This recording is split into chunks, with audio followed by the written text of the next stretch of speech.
Here is a look at First News. It's fair, it's accurate, you get the damn truth. 4 officers trying to serve a warrant for a felon who was wanted for possessing a firearm who was back out on the streets. 4 of those brave policemen and officers were killed, 4 others wounded in a shootout in North Carolina yesterday. Charlotte Mecklenburg Police Chief Johnny Jennings said the officers killed the suspect outside of the home after he opened fire on them. The officers rushed to the rescue to the downed officers. They themselves were then wounded by a second shooter who was firing from inside of that home. Armored vehicles then came and smashed into the home, tearing down the doors and shattering the windows. A woman and another 17-year-old male were taken away from questioning, but 4 more brave policemen have lost their lives. Columbia University, New York, has limited campus access to students and essential employees after their protesters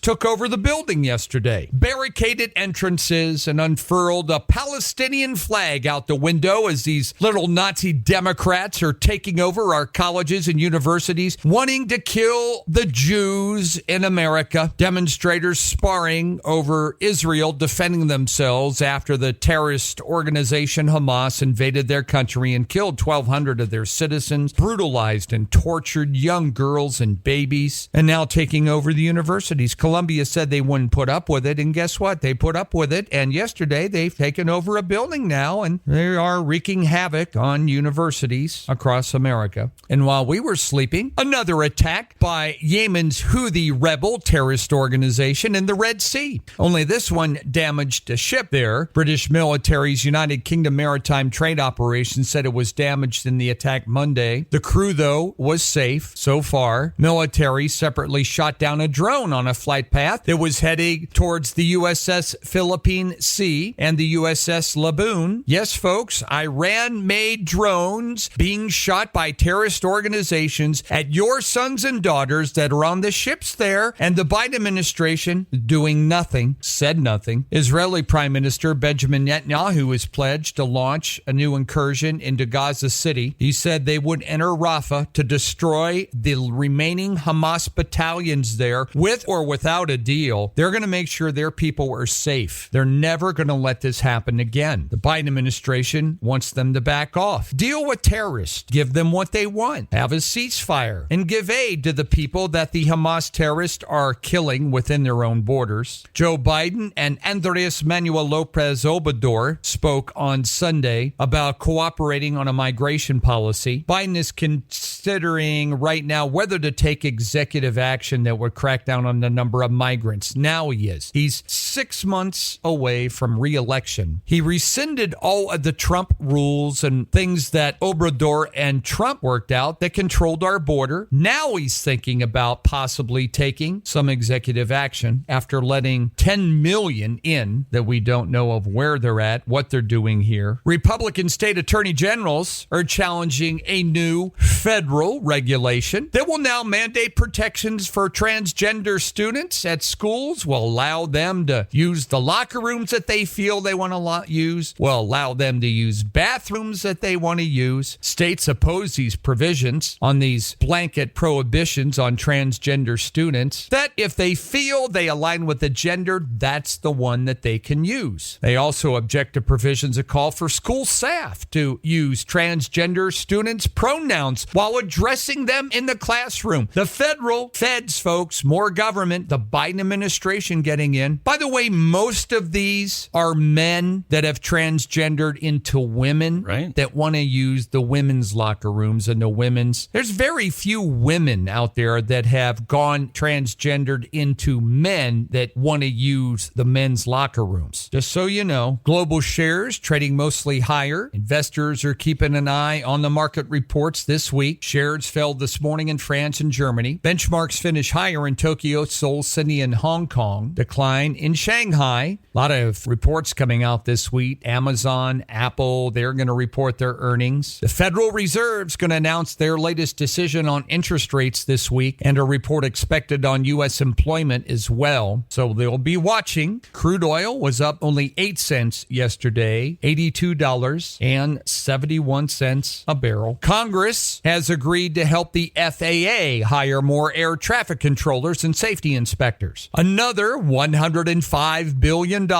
will go to the FAA over the next 5 years. The bill will increase the number of air traffic controllers and require the FAA to use new technology designed to prevent collisions between the planes on the ground. House provision has raised the mandatory retirement age for airline pilots now to 67. They were trying to do that, but no, it's going to stay now to 65, even though we have a shortage of airline pilots. We told you automatic braking will become standard on all passenger vehicles in 5 years. Government agency NHTSA unveiled the regulation Monday, said they've decided that every car manufactured sold here will have to have emergency braking. They said it could stop deaths and rear-end collisions. It'll automatically stop to avoid hitting other vehicles, pedestrians. Even at night, they said they will work. Growing number of cities passing tax increases to provide babysitting for their residents. Whatcom County, the last one, a big property tax increase, $10 million on the property owners. So they have to pay for babysitting for other people who have kids and want to work. McDonald's said higher U.S. sales in the first quarter helped them overcome the weakness in the Middle East and other markets. The Chicago burger giant said store sales rose 1.9% worldwide January through March, below what Wall Street had forecasted for them, slightly below Wall Street's forecast, but sales rose 2.5% as the company raised prices for what you buy at McDonald's. Walmart's in the news. They're launching their biggest store label food brand in 20 years in terms of its breadth of items. It's an attempt now to appeal to younger customers who are not brand loyal and they want chef-inspired foods that are priced more affordably. The largest retailer said the brand will be called Better Goods. It's just starting to land now in some Walmart stores and online, but by this fall, there will be 300 products that span their frozen food section, dairy, snacks, beverage, pasta, chocolates, coffee, that will all have now the Better Goods brand. The launch comes as inflation has driven shoppers to seek less expensive alternatives, and it's lifting the popularity of private label brands. The brand is just hitting the stores. The prices will range from under $2 to under $15. Most of those Better brand products, though, will be available for under $5. Other rivals of Walmart, like Target, they've also been expanding their store labels of food in their stores. Samsung Electronics reported an increase in their profit last quarter. Smartphone giant said operating profit for January-March came in at $4.8 billion. That's big phone.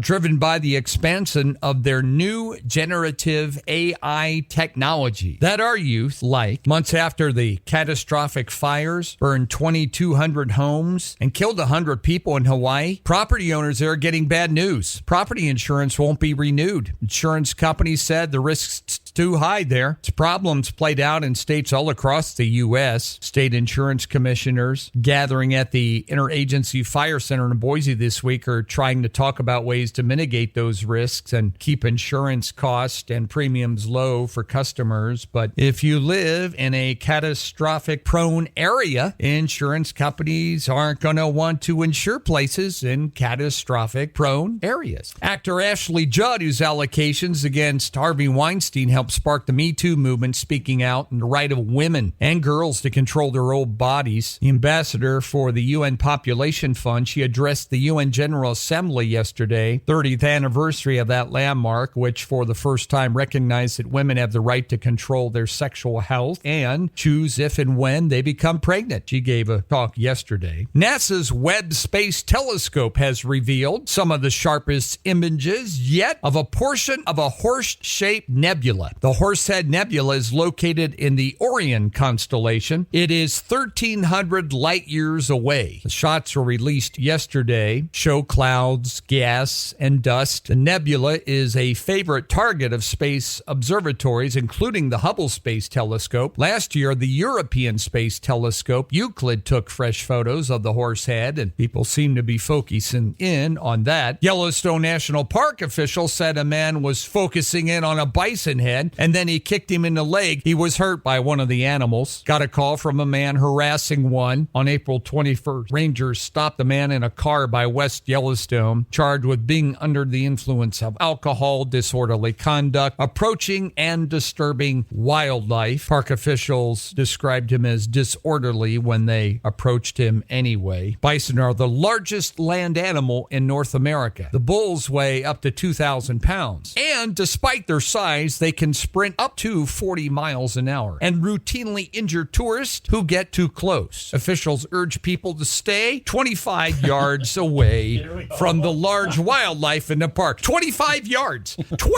75 feet. They run 40 miles an hour, but we want you to stay 75 feet. You're safe at 75, but at 73, you're just too close because they run 40 miles an hour. So stay that far away. Governor Gianforni is going to launch a new 56-county tour, his fourth annual tour. He will stop in every county in the state of Montana and visit with leaders there. A couple shakeups and moves coming on your football broadcast this year. Jason Kelce is going to join ESPN's Monday Night Countdown.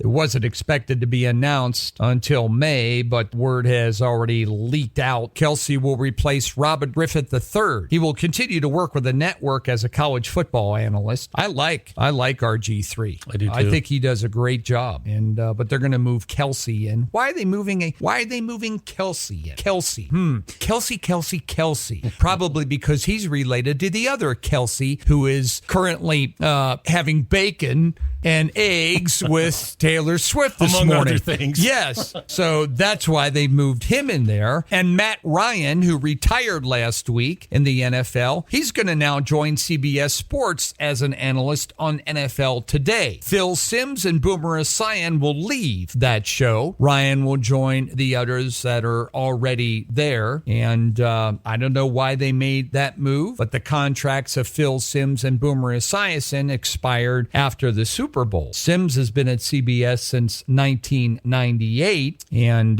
he had a 26-year run with CBS Sports. Esiason's been on the NFL Today for 22 years. He will continue to do New York sports talk radio show and simulcast on the CBS Sports Network, but apparently they felt it was time for a younger, better-looking man to get. They're still keeping Bill Cowher, though, and but they're going to move Matt Ryan into that position. So, in case you see new faces this year while you watch your favorite football game. In sports, that other Kelce got paid yesterday. Highest paid tight end in the National Football League. Got a deal worth $34.25 million with $17 million fully guaranteed. And that is going to be guaranteed into 2025. And he's still producing. And Lamar Hunt recently made Andy Reid the highest paid coach. So now they got the highest paid tight end.